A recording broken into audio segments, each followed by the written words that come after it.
વિદ્યાર્થી મિત્રો, હવે થર્ડ પોએમ જોઈએ. ગ્રોઈંગ. ગ્રોઈંગ એટલે ગ્રો એટલે ઉગવું, ઉગાડવું, ઉછરવું, ઉછેરવું, વિકસવું, વિકસાવવું, બરાબર, મોટું થવું. તો આવા અલગ અલગ અર્થ થાય એમ. તો અહીંયા ગ્રોઈંગ એટલે અહીંયા ઉછરવું, મોટું થવું છે, બરાબર. ભાઈ બાળક મોટું થઈ રહ્યો છે, તો એ બાળક હવે એની માતાને કંઈક કહે છે. શું કહે છે તો આપણે કવિતામાં જોઈએ. અને જે કવિ છે, પોએટ છે, એ છે બ્રુક મુલર, બરાબર. બ્રુક મુલર નામના કવિ છે, પોએટ છે. હવે તો આઈ એમ લિવિંગ નાવ ટુ સ્લે ધ ફો. આમ એટ આઈ એમ એનો શોર્ટ ફોર્મ થશે આમ. લિવિંગ, લિવિંગ એટલે નીકળવું, લીવ એટલે છોડીને જવું, નીકળવું. તો આમ લિવિંગ નાવ એટલે હું અત્યારે નીકળી રહ્યો છું, જઈ રહ્યો છું. શેના માટે? ટુ સ્લે ધ ફો. તો ફો એટલે દુશ્મન અને સ્લે એટલે ગુલામ. તો દુશ્મનને ગુલામ બનાવો, મતલબ દુશ્મન પર વિજય મેળવવો એમ, બરાબર. તો શું કહ્યું કે ભાઈ દુશ્મન પર વિજય મેળવવા, દુશ્મનને જીતવા માટે હું જઈ રહ્યો છું, બરાબર, જઈ રહ્યો છું. Fight the battles high and low. તો ફાઇટ એટલે લડવા, તો બેટલ્સ એટલે યુદ્ધ, બરાબર. તો યુદ્ધો લડવા, સંગ્રામ લડવા. હાઈ એન્ડ લો તો ઊંચા અને નીચા. ઊંચા અને નીચા આપણે એવું નથી બોલતા, ઊંચા યુદ્ધ, નીચા યુદ્ધ. આપણે શું બોલે છે? મોટા યુદ્ધ, નાના યુદ્ધ. તો શું કે ભાઈ નાના અને મોટા જે પણ કહે છે એ બધા યુદ્ધો લડવા હું જઈ રહ્યો છું. જે ફો એટલે દુશ્મન, દુશ્મન એટલે કે અહીંયા અર્થ લેવાનું જીવનમાં જે મુશ્કેલીઓ આવે તે મુશ્કેલીઓ પર હું વિજય મેળવવા જઈ રહ્યો છું, બરાબર. હવે કવિતાનો અર્થ બરાબર સમજાય એના માટે હું પહેલાં એક વસ્તુ કહું કે આપણા જે બાળકો છે, મોટા ભાગે મા બાપ શું ઈચ્છતા હોય? એને કોઈ તકલીફ ના આવે, એને કોઈ દુઃખ ના મળે, કોઈ બાબતમાં દુઃખ ના પડે, નિષ્ફળતા ના મળે, આવું બધું એમ, બરાબર. પણ અને બધી સુવિધાઓ મળે, બધું એમ. પણ જરૂરી છે કે કેટલીક થોડીક નિષ્ફળતા પણ મળવી જોઈએ, થોડીક તકલીફો પણ પડવી જોઈએ, થોડુંક દુઃખ પણ વેઠવું જોઈએ, થોડીક પીડા પણ. કેમ કે તો એ બરાબર તૈયાર થશે. નહીં તો શું થશે કે અત્યારે એને એટલું બધું રક્ષણ આપવામાં આવે, રક્ષણાત્મક રીતે ઉછેરવામાં આવે, તો આગળ સમય જતાં એવું બનશે કે એ જીવનમાં મુશ્કેલીઓનો સામનો, દુઃખનો સામનો, નિષ્ફળતાઓનો સામનો કરી શકે નહીં, બરાબર. હું અમારા એક રિલેટિવની વાત કરું, એક સંબંધી. તો એના મમ્મી ને એના ઘરના બધા જ એમ કે એ નાનો બાળક જે હતો તો એને ખૂબ જ પ્રોટેક્ટ કરે, ખૂબ જ રક્ષણ આપે એમ, બરાબર. ક્યાંય પડવા ના દે, કશું જ નહીં, કોઈ બી બાબત એમ કોઈ બીજાને આપે નહીં, કેવું એમ કે ઘણી બધી બાબત. હવે એ તો નાનો હતો ત્યારની વાત થઈ. એ પછી પણ મોટો થયો ત્યારે કે બહાર રસ્તા પર ના જવા દે, કોઈ વસ્તુ લેવા મોકલે નહીં, બરાબર. કે ભાઈ રસ્તામાં કંઈક અથડાઈ જશે, એક્સિડન્ટ થઈ જશે, આમને તેમ. પરિસ્થિતિ એ કે ભાઈ એ જે બાળક જે છે એ ખાસો હોશિયાર હતો, છતાં પણ ધીમે ધીમે શું થયું કે ભાઈ એને કોઈ વાહન માંડ સાયકલ ચલાવતા બી એ 15 વર્ષ પછી શીખ્યો, બરાબર. એ બી માંડ એમ. બીજા 2 વ્હીલર્સ છે કે બીજા વાહનો કે કશું ચલાવવા ના એમ કે ભાઈ હજુ મોટો થઈને ચલાવશે, પછી ચલાવશે. પણ પછી એ બાળકમાં ધીમે ધીમે એવો ડર પેસી ગયો કે સાયકલ ચલાવવામાં પણ જો ટ્રાફિક વાળો રસ્તો હોય તો સાયકલ ના ચલાવી શકે, બરાબર. બીજા વાહનની તો વાત દૂર રહી. કોઈની સાથે વાત કરવી કે આ છે તે છે, કોઈ અજાણ્યા સાથે એમ ત્યાં જવું કરવું, બરાબર. આ બધામાં જ એને તકલીફ પડવા માંડી, બરાબર.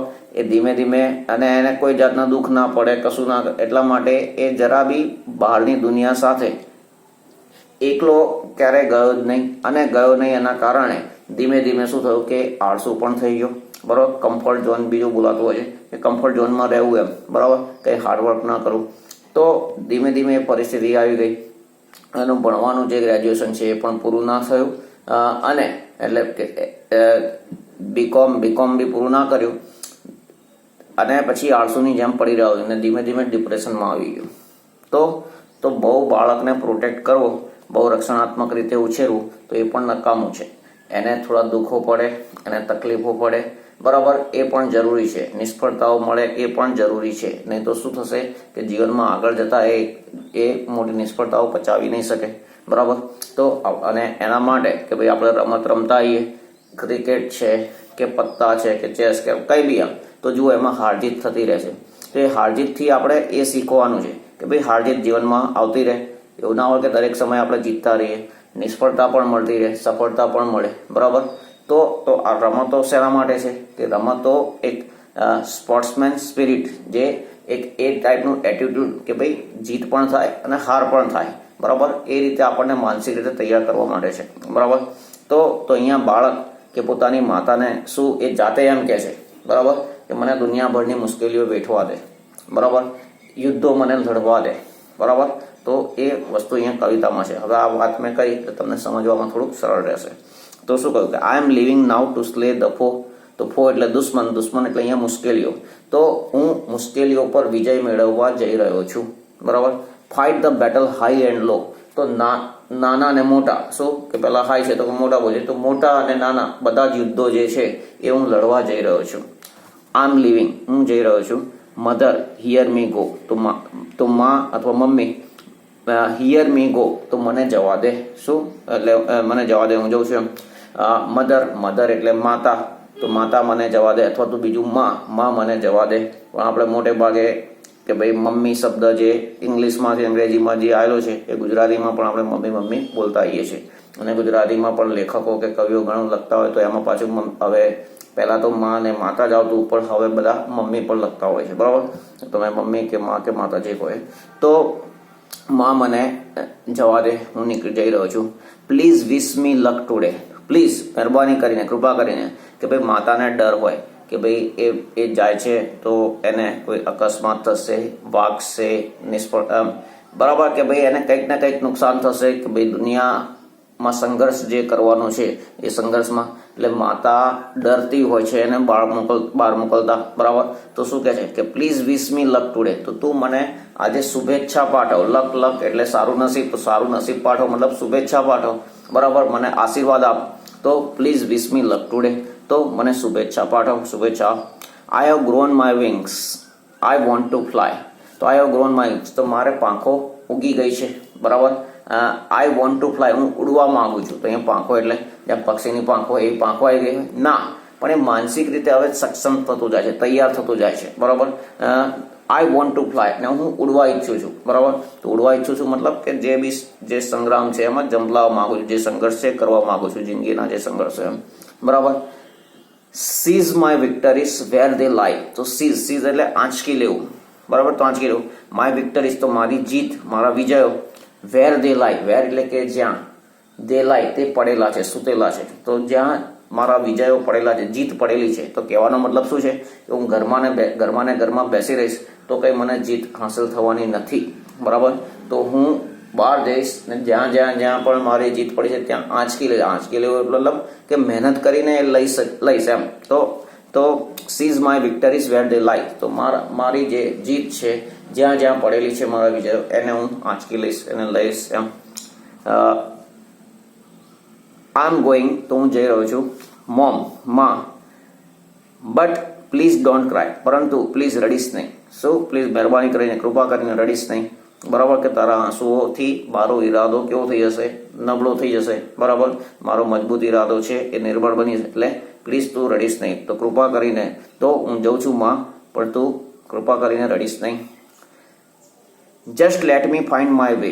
તો જસ્ટ એટલે ફક્ત, લેટ મી ફાઇન્ડ, લેટ એટલે જે ક્રિયા આવતી હોય એ ક્રિયા કરવા દેવી. તો અહીંયા ફાઇન્ડ છે એટલે શોધવું, તો શોધવા દેવું. લેટ ફાઇન્ડ એટલે શોધવા દેવું. અને જેની વાત આવતું હોય તો એ, દાખલા કે હું એમ કહું લેટ હિમ ફાઇન્ડ, તો લેટ હિમ ફાઇન્ડ એટલે તેને શોધવા દો.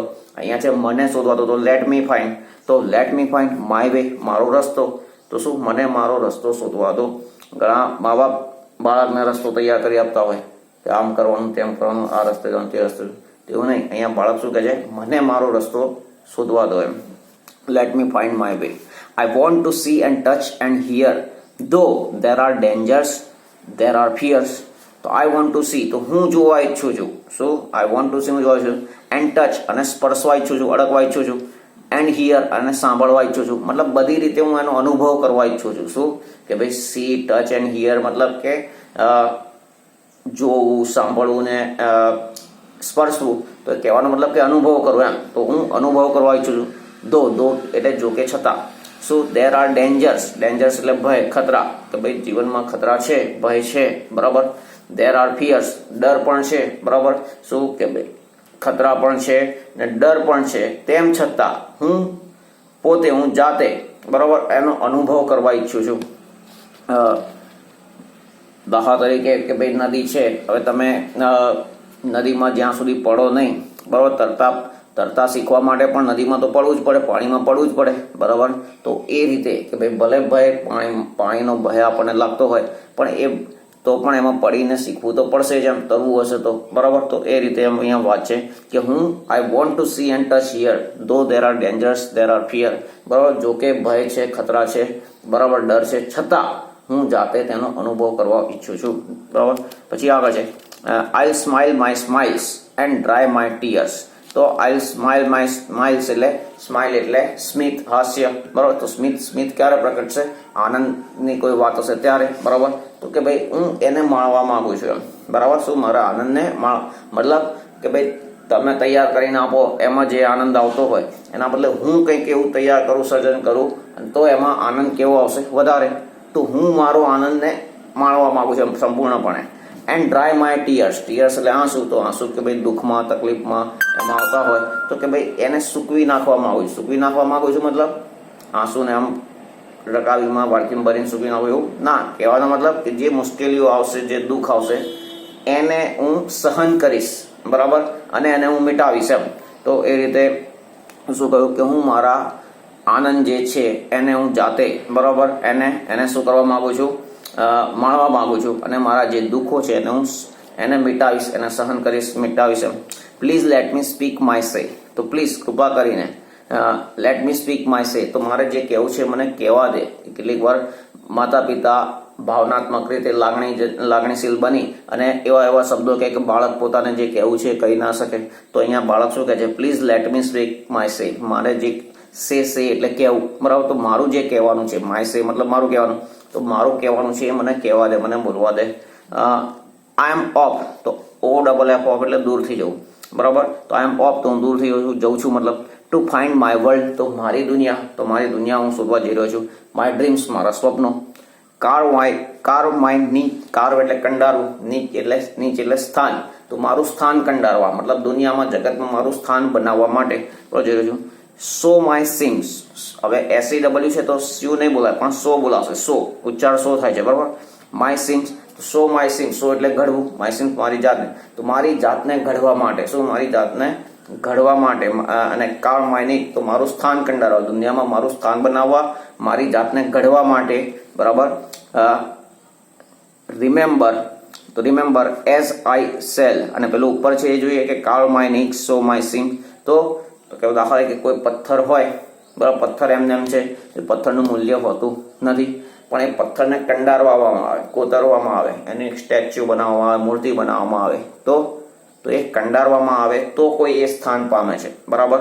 તો અહીંયા ગાડી એ રીતે કે ભાઈ કાર્વ માય નીચ મારું સ્થાન બનાવવા દે, સો માય સિમ્સ મારી જાતને ઘડવા દે બરાબર. પછી આગળ છે રિમેમ્બર યાદ રાખજે એઝ આઈ સેલ. હવે સેલ એટલે હવામાં તરવું, ઉડવું. દાખલા તરીકે કોઈ સમડી છે તો સમડી ઉડતી તમે જોયું હોય તો કે ભાઈ પંખો ફફડાવે થોડી વાર પછી આમ સીધે એમને મૂડ્યા કરે તો એ સેલ થયું બરાબર. એ સિવાય કે ભાઈ દરિયામાં પણ જે જહાજ જે જતું હોય તો એ પણ સેલ કહેવાય બરાબર. આપણી પતંગ જે છે એમ ઉડતી હોય, આમ જતી હોય તો એ પણ સેલ. તો સેલ એવા અલગ અલગ અર્થમાં. તો અહીંયા as I cell my streams. Streams એટલે ઝરણા, પ્રવાહ. તો હું યાદ રાખજે હું મારા પ્રવાહોમાં તરતો રહીશ. પ્રવાહ ઝરણા એટલે કે ભાઈ પેલું પર્વતમાંથી નીકળ્યું છે ને એ ઝરણામાં તરતો રહીશ એવું નહીં, પણ જિંદગીના જે પ્રવાહો છે બરાબર એ પ્રવાહોમાં હું તરતો રહીશ. I will love you all the way. તો આઈ વિલ લવ યુ તો હું તને ચાહતો રહીશ. શું? હું તને ચાહતો રહીશ, હું તને ચાહીશ. ઓલ ધ વે એટલે છેકથી છેક સુધી. શું? કે ભાઈ એવું નહીં કે હું ભૂલી જઈશ. જો મોટે ભાગે એવું ઘણું બધું બનતું હોય બરાબર. હવે તો આવા બધા પિક્ચર કે એવી સિરિયલ બનતી હોતી નથી પણ પહેલા આવી બાબત કે ભાઈ ગામડામાંથી કોઈ બાળક શહેરમાં જાય બરાબર અને પછી ત્યાં એની દુનિયામાં એટલો ખોવાઈ જાય કે તેના ગરીબ મા બાપને ભૂલી જાય બરાબર. તો આવું બધું ઘણા પિક્ચર ને સિરિયલ ને એવું બધું પહેલાની એમાં રહેતું. હવે અત્યારે બધું આવતું નથી. તો કહેવાનો મતલબ કે આ હકીકત બનતી હોય છે બરાબર. અને દાખલા તરીકે કે ભાઈ વચ્ચે એક આવ્યું હતું બોમ્બેમાં કોઈ જે પોશ એરિયા જે છે, ખૂબ સમૃદ્ધ વિસ્તાર, એના જે ફ્લેટ જે છે ત્યાં, એ ફ્લેટ જે છે તે 5-5 કરોડ 10-10 કરોડના એવા ફ્લેટ ને ત્યાં એક માતા હતી, એનો એકનો એક દીકરો અમેરિકા ગયો હતો, બરાબર. તો ઘણા વર્ષો થઈ ગયા હતા. હવે એની માતા કે ભાઈ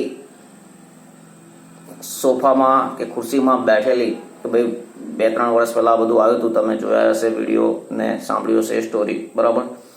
તો એ સોફામાં બેઠી હતી, ધીમે ધીમે એની જે દવાઓ જે રોજની હોય એ ખાતી હોય ને એ રીતે એનું જીવન ચલાવતી હતી. એક સમય એવો આવ્યો કે એની જોડે દવાઓ પણ નહીં કે ખાવાનું પણ નહીં કે કંઈ બી એમ, તો સોફામાં એટલે ખુરશીમાં આમને આમ બેઠેલી છે, બરાબર. અને એમને એમ એ મૃત્યુ પામી, ભૂખી તરસી, દવા વગર કોઈ બી જાતની. અને એ મકાન, એ ફ્લેટ છે છેક ઉપરના માળે હતો, ઉપરના ફ્લોર પર. એટલે એની એ બેઠા બેઠા એમને એમ જે મૃત્યુ પામી, તો એની ગંધ આજુબાજુમાં કોઈ જગ્યાએ કોઈને આવી નહીં, ખબર નહીં. 6-12 મહિને ખબર પડી, એમ કેટલા 6-12 મહિને. તો ત્યારે પછી એના ત્યાં એ બારણું તોડવામાં આવ્યું ને જોવામાં આવ્યું તો એનું શરીર હાડ પિંજર થઈ ગયું હતું, કે ભાઈ ચામડી માંસ બધું ખવાઈ ગયું હતું, કે જીવાત પડી હોય ને એ બધું એમ, બરાબર. ખાલી હાડ પિંજર, ખાલી, બરાબર. તો એવું રહ્યું હતું. તો શું સ્થિતિ થઈ કે ભાઈ એનો બાળક જતો રહ્યો દૂર. એ પછી એણે સંભાળ પણ લીધી નહીં, બરાબર. જ્યારે તપાસ કરવામાં આવી કે ભાઈ કોન્ટેક્ટ નંબર એનો શોધવામાં આવ્યો, મેળવવામાં આવ્યો, છોકરાને જોડે વાત કરવામાં આવી અને પૂછ્યું તારે છેલ્લે ક્યારે વાત થઈ હતી, તો કે 2007માં એવી કોઈ સાલ છે કે એમાં વાત થઈ હતી એમ. તો મતલબ ઘણા વર્ષો, કે ભાઈ 2007 હોય કે ગમે તે જે બી હોય, પણ ઘણા વર્ષો સુધી એની વાત થઈ નથી. અને એની મતલબ કે ભાઈ કરોડોનો ફ્લેટ, બરાબર, કરોડોની મિલકત, પણ છતાં એનો જે દીકરો છે એ બહાર હતો, બરાબર, કોઈ અર્થ રહ્યો નહીં, બરાબર. તો અહીંયા આગળ એવું છે, એટલે કે માતા એટલે પણ રડતી હોય છે. તો અહીંયા શું કહ્યું કે ભાઈ અહીંયા એટલે બાળક ખાતરી આપે છે અને વચન આપે છે, રિમેમ્બર, કે યાદ રાખજે, as I cell my streams, હું મારા ઝરણાઓમાં તરતો હોઈશ, મતલબ મારા જીવનના પ્રવાહમાં તરતો હોઈશ. આઈ વિલ લવ યુ, તો હું તને ચાહતો રહીશ ઓલ ધ વે, છેક તે છેક સુધી, બરાબર, કે હું તને ભૂલીશ નહીં એમ, અને તને ચાહતો રહીશ. તો યાદ રાખજે. હવે છે ટુ સ્લે એટલે કે વિજય મેળવવો, બરાબર. ટુ વિન ઓવર, તો ના પર વિજય મેળવવો. ફો એટલે દુશ્મન, તો એનિમી એટલે દુશ્મન, પણ અહીંયા અર્થ લેવાનો છે મુશ્કેલી, અહીંયા દુશ્મન નહીં. બેટલ એટલે યુદ્ધ, તો ફાઇટ એટલે લડાઈ. કોન્ફ્લિક્ટ એટલે સંઘર્ષ, પણ ફાઇટ એટલે સામાન્ય કોઈ 2 જણ કોઈ લડે તો પણ ફાઇટ થઈ એમ કહી શકાય, પણ કોઈ 2 જણ એમ લડ્યું તો એને બેટલ ના કહી શકાય. તો બેટલ એટલે જે 2 સૈન્ય વચ્ચે જે થાય, બરાબર, રાજા મહારાજા વચ્ચે જે યુદ્ધ ચાલે એને બેટલ કહેવાતું હોય, પણ તેમ છતાં એક સમાનાર્થી તરીકે ફાઇટ છે. કોન્ફ્લિક્ટ એટલે સંઘર્ષ, તો સંઘર્ષ ઘણી બધી વાતોનો અલગ અલગ સંઘર્ષ હોય, વૈચારિક સંઘર્ષ હોય, બરાબર. તો એવા બધા, પણ તેમ છતાં અહીંયા કોન્ફ્લિક્ટ જોડે સમાનાર્થી તરીકે લીધેલું છે. ચલો પછી આગળ છે ટુ સીઝ એટલે આંચકી લેવું. તો ટુ ટેક હોલ્ડ ઓફ, તો હોલ્ડ એટલે પકડ, તો ટુ ટેક હોલ્ડ ઓફ એટલે પકડ લઈ લેવી, મતલબ કે આંચકી લેવું એમ. તો ટુ ટેક હોલ્ડ ઓફ, તો ને આંચકી લેવું. કાર્વ એટલે કંડારવું મતલબ બનાવવું, સારી ભાષામાં મેક, બનાવવું, કે ભાઈ મૂર્તિ પથ્થરમાંથી મૂર્તિ કંડારવામાં આવે છે એમ આપણે બોલીએ છીએ, બરાબર. તો અથવા તો મૂર્તિ બનાવી એમ પણ. નીચ એટલે સ્પેસિફિક પ્લેસ, સ્પેસ એટલે જગ્યા, બરાબર.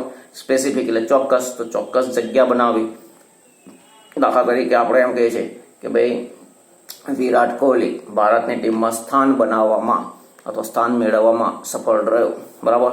તો મતલબ એણે સ્થાન બનાવવા માટે સફળ રહ્યો તો એણે ઘણી બધી પ્રેક્ટિસ કરીને ઘણું બધું જે ટેસ્ટ લેવાતા હોય, જે પરફોર્મન્સ જે આપવાનું હોય એ આપ્યું હોય, પછી એણે એનું સ્થાન બન્યું હોય, બરાબર. તે રીતે એમ. તો નીચ માય પ્લેસ, તો હું મારું સ્થાન બનાવીશ એમ. તો અહીંયા છે સ્પેસિફિક પ્લેસ એટલે ખાસ જગ્યા, ચોક્કસ જગ્યા. ફિયર એટલે ભય, ડર, તો ટેરર એટલે ડર, ત્રાસ. પછી છે અને ટેરર એટલે ત્રાસ, અને ટેરરિસ્ટ એટલે ત્રાસવાદી, બરાબર એમ બોલતા હોય. તો ફિયર એટલે ભય. પછી સો સિમ્સ એટલે જાતને ઘડવી. તો મોલ્ડ વનસેલ્ફ, મોલ્ડ એટલે ઢાળવું, ઘડવું. વનસેલ્ફ એટલે જેની વાત છે એને, બરાબર, તો ને ઘડવું. પછી છે ટુ બી ઓફ, તો ઓફ એટલે દૂર થઈ જવું, સ્વિચ ઓફ કરું તો સ્વિચ બંધ કરવી, કે આપણે લાઇટને દૂર કરી, વીજળીને દૂર કરી દઈએ છીએ એમ, બરાબર. ટુ બી ઓફ એટલે દૂર થવું, તો ટુ લીવ એટલે નીકળીને જવું, છોડીને જવું, દૂર થવું. ટુ ડ્રાય ટીયર્સ, તો ડ્રાય ટીયર્સ એટલે આંસુને સૂકવી નાખવા, પણ દુઃખ દૂર કરવું એમ, કે ભાઈ એમ. ટુ કન્સોલ વન સેલ્ફ, તો અહીંયા કન્સોલ એટલે સાંત્વના આપવી, વન સેલ્ફ એટલે જેની વાત છે ને અહીંયા બાળક કહે છે કે તો મારા દુઃખમાં હું મારી જાતને સાંત્વના આપીશ, મતલબ હું મારી જાતને મજબૂત કરીશ એમ. શું કે ભાઈ કોઈના ઘરમાં કોઈ અણબનાવ બન્યો હોય, બરાબર, તો બધા સગાવાલા છે, પડોશીઓ છે, મિત્રો છે, બરાબર, તો એને સાંત્વના આપતા હોય છે, સાંત્વના પાઠવતા હોય છે, બરાબર, કે એને મજબૂત, એને પ્રેરણા આપતા હોય છે કે જેથી એ મજબૂત થાય, બરાબર, માનસિક રીતે પડી ના ભાગે. તો અહીંયા બાળક શું કહે છે કે હું જાતે મારા આંસુ સૂકવીશ, મતલબ કે હું મારી જાતને સાંત્વના આપીશ, મતલબ હું મારી જાતને તૈયાર કરીશ એમ, એ દુઃખ સહન કરવા એમ. વિક્ટરી એટલે વિજય, તો વિનિંગ એટલે પણ વિજય, બરાબર.